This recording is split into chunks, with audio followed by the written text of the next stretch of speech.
Here's the story. Donny the Mad Dragon, that had my mother up my side. They were four fans, certainly obnoxious, but full of dragon's pride. It's the story of the great Jesse Godfrey, with Vicky Go-Go and Mr. Rob. Never Jesse's crew, so fierce and passionate, and the red V shine true. Till one day when Donny met Jesse, and they knew It was much more than a hunt. That this group would form a fiery podcast. That's how we come from the dragon's up. Mad Dragon's Punch. Mad Dragon's Punch. That's the way we became the Mad Dragon's Punch. Come on, Dragon fans! Fire up!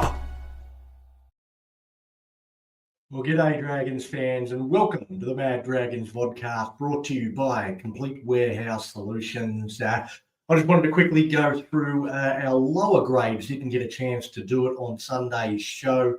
I'll talk a little bit about reserve grade and jersey flag, but mostly I want to focus on the junior representative season, which has come to a conclusion.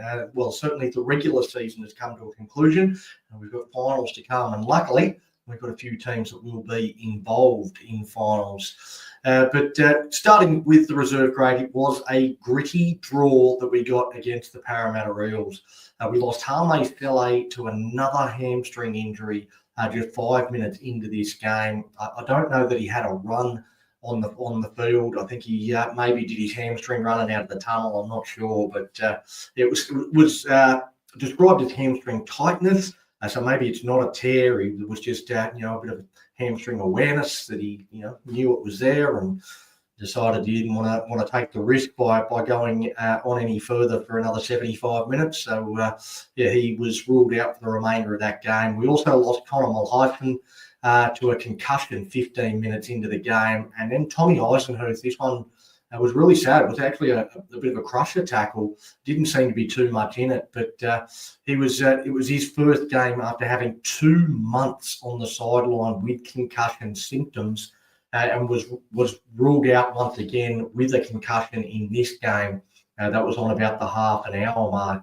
This activated the 18th man, but the 18th man was Ben Rumble. So we lost an edge forward, we lost a middle forward, and we lost a dummy half, and the 18th man was a winger, centre, fullback, not exactly the person that was going to help us fill the roles that we had lost. So it was a brave effort, and the Dragons actually fought back late in this game to get a draw. So it was a brave performance from them against an Eels side that to start the game had more NRL top 30 players in their side than we did. And we lost 2 of our top 30 players in that opening half an hour. So it was a much stronger Eels team than we fielded, and still managed to come away with a draw with everything against us.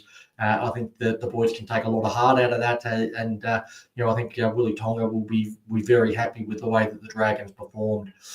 Jersey Fleet.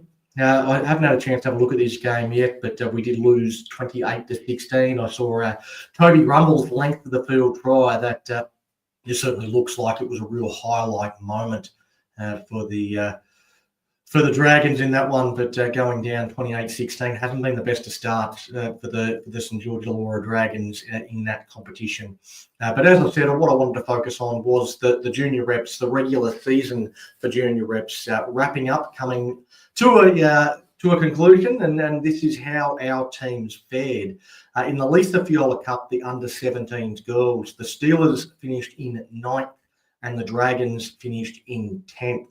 A very disappointing season for both sides, obviously, but I would say the Steelers in particular.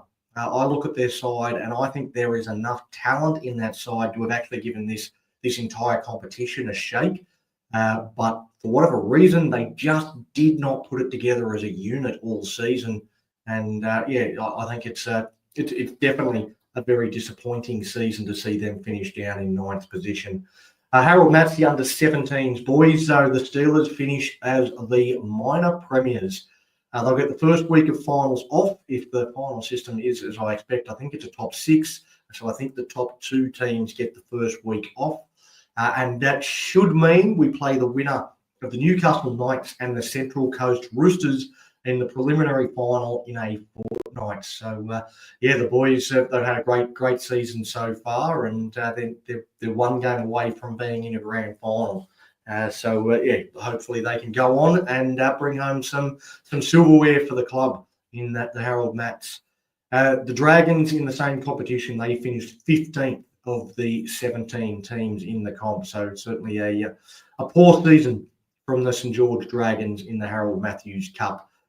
In the Tarsha Gale under-19s women's competition, the Steelers finish as the minor premiers, top of the table.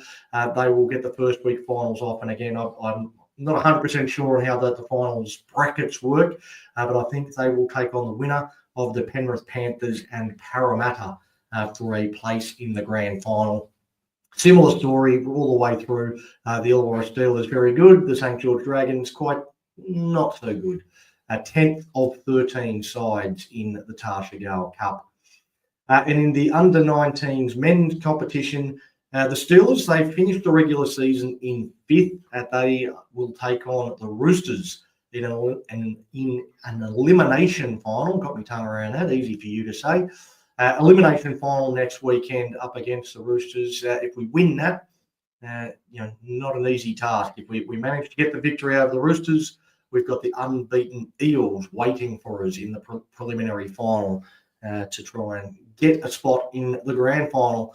Again, the Dragons, they finished 14th of 16 clubs. So a good year, really good year for Illawarra and the South Coast, because the Illawarra South Coast Dragons, they wrapped up the Andrew Johns and Laurie Daly Cups last week with the Illawarra South Coast Dragons getting the premiership in the under-18s competition. So overall, across the boys and men's teams at least, we finished as minor premiers in under-16s, minor premiers in under-17s, the premiers in the under-18s, finalists in under-19s, while the under-19s women's team also minor premiers. So the Illawarra Steelers, they're doing the club proud. The Illawarra South Coast Dragons as well last week. So they're holding the club up. We've got a lot of good juniors coming through those systems with finals still to come. So come on, Dragons fans. Fire up! Coco is at Pell's heart, she wears it on her sleeve. As Mustard tells tales of dragons wins and tuna victory. Donny and the NP crew will do their very best. Getting off topic and I digress with a red V on our chest. The Mad Dragon podcast is a sheep of camaraderie.